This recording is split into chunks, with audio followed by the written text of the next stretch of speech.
शीर्षक आमा अनुष्टुप छन्दको यो कविता आफ्नै रचनामा वाचन गर्दैछु। बोक्यौ 9 महिना आमा जन्मायौ धरतीमा हो, देखायौ धरतीको सारा स्वर्ण सौन्दर्य विश्वको। चपाएर मकै खुवायौ स्वाद वात्सल्य भित्रको, आफ्नो गन्तव्य तातेमै देखायौ पुग्ने मात्र त्यो।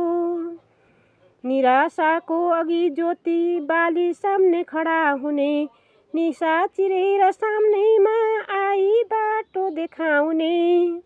लडेमा ठोकिए ठेस लागे दुख्नु अगाडि नै, आउँछौ तिमी नै आमा ऐया भन्न नपाउँदै। मलिलो स्नेह घोलेर हुर्कायौ जब हुर्कियौ, दियोको बाती झै मुझ्दै संस्कारले भिजाउँछौ। उज्यालोको दियो बन्ने दियौ आँटा र हिम्मत, मलाई म जस्तो पार्ने तिम्रै हो सब किस्मत।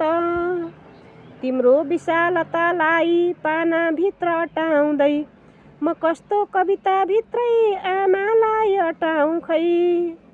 आमा विशाला हौ तिम्रै सृष्टिको सार टेक्दछु, तिम्रै वात्सल्यता भित्रै विश्व ब्रह्माण्ड देख्दछु।